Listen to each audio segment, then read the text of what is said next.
Hello there, my name is Ben and I am a novice powerlifter. I just wanted to make a short series of videos of the three main powerlifting lifts, of the things that I wish I knew when I first started. Now I will preface this video by saying that I'm not a professional by any means. I'll put my max lifts here and my Wilks score here for anyone that cares. So I am a novice powerlifter, but I just wanted to share a few of the tips and tricks that I wish I knew when I first started powerlifting, all about 2.5 years ago. I've been going to the gym for about 4 years now, so this is sort of a universal noobs guide from a noob. So yeah, let's start with the deadlift.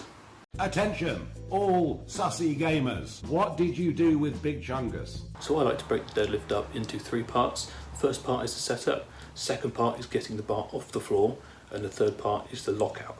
So I will start with the setup now. So for the setup, you first start with your grip. Now there are a couple different ways you can grip the bar. You can do the double overhand, which is like that, or you can do a reverse grip, which is one hand over, one hand under. That's called one under and one over. You can do a grip like that, don't know the technical name, where you're sort of eliminating your thumbs from the bar as opposed to putting them over. You can put your thumb in first and crush your thumb in. Some people prefer that, I personally don't. Now the way I like to grip the bar is on a normal lift, double overhand, and I like to put the bar just in the groove of my fingers there. So I put it down till it gets just there under my knuckles, wrap my fingers round, wrap my thumb round to lock my thumb in place, and then I'm all ready to go there. Or if I'm doing a max lift, just do the same thing, one under, one over, but like that. So same thing, but just one under, one over. Now some people, like I said, like to eliminate the thumb entirely. So instead of doing that, you're putting the thumb on the other side, so like that. Some people prefer that, I personally don't. And again, some people like to put the thumb in first and crush it with the rest of their fingers. Now that is okay, you do get a bit more grip, but you have to get used to it because you end up building a very big callus on your thumb there. So the next thing in the setup is your feet. So you've got your grip sorted now, you're all ready to go on that, and then you want to get your feet in the right place. Now one thing I've learned is when I first started, I would have my feet sort of about there, so have the bar just under my toes. Now that isn't optimal, because what then happens if you lift like that is because the bar is so far away from you, you end up getting lower back pain, which is what I had until I learned from watching a guide from Eddie Hall. Probably should watch that instead of this, to be honest, but well, here you are.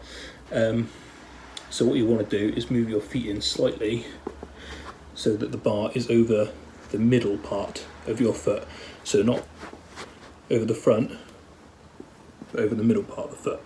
Now that's a lot more optimal, so you're not going to get lower back pain and you're going to get more purse on the bar when you're lifting it up.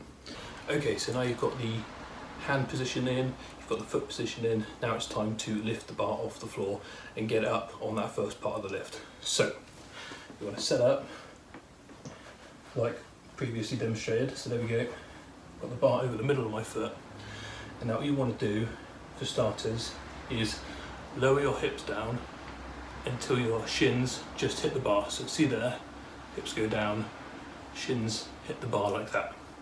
Now that is the more optimal way of lifting conventionally. Obviously if you want to lift sumo, then you can do, but lower your hips just till your shins hit the bar.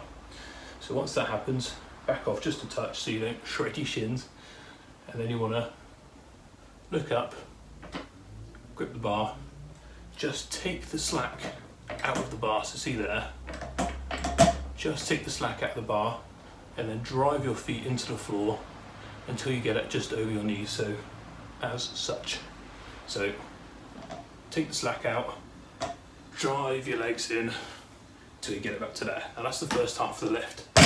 So notice how I didn't use hardly any of my back there for that first half of the lift, it was all leg drive. Again, so take the slack out, all leg drive. Now the reason you want to do that instead of lifting with your back is because if you start lifting with your back at that low point, then you're going to put a lot of strain on your lower back and your lumbar. So if you just use leg drive for that first half of the lift, you're going to get a lot more power out of the bar and out of the lift. One of the very common misconceptions I had when I first started powerlifting and deadlifting specifically is I thought it was all a back exercise. So I would be lifting like this. I'd lower my hips slightly and then just all back, just like that. And if you do that, you're gonna hurt yourself. So you want to just drive your legs in. So that is the first half of the lift. Let's go with the second half. So we've covered the setup and the first half of the lift. So now I will show you not the optimal, but the way I like to do the top half of the lift. So for the top half of the lift, you want to repeat the setup and the first half of the lift, so shins bar, up, leg drive, and then you're not going to want to use a lot of your back until you get to about just over your knees to the middle of your quads.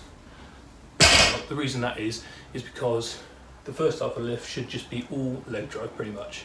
So then by the top half, slipping, I'm so sweaty. So for the top half of the lift, then you want to engage your back, engage your lats, and lock out your back at the top of the lift.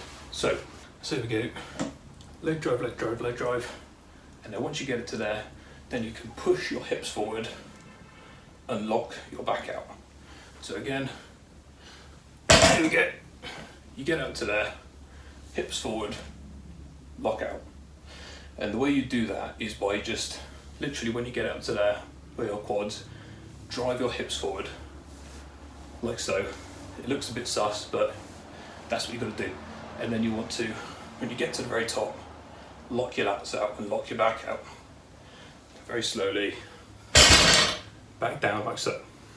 So if you followed those steps correctly, then your deadlift should look something like this. And again, I'm not an expert, but I found that this is optimal for getting the maximum out of your deadlift sessions, not injuring yourself, not getting any back pain or anything like that, and really maximising those heavy lifts. So here we go.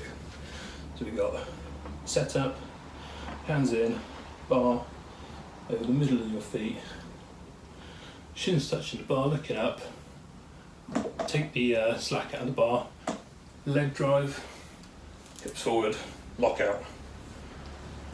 So all together, something like that. And once you get better at it, you can go and really sort of put some power into it, or you can do some time under tension, like so. But that is roughly what you want to do for your deadlift for optimal gains.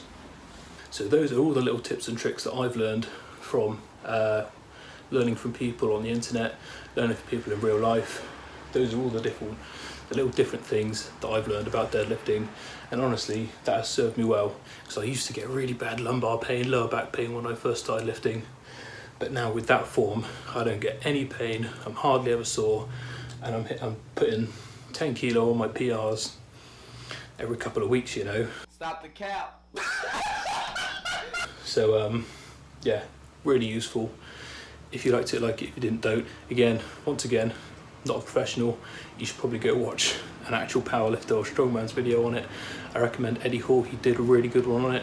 I'll try and put that in the description to help anyone that really wants to learn. But yeah, if you liked it, like it. If you didn't, don't. That's about it. See ya.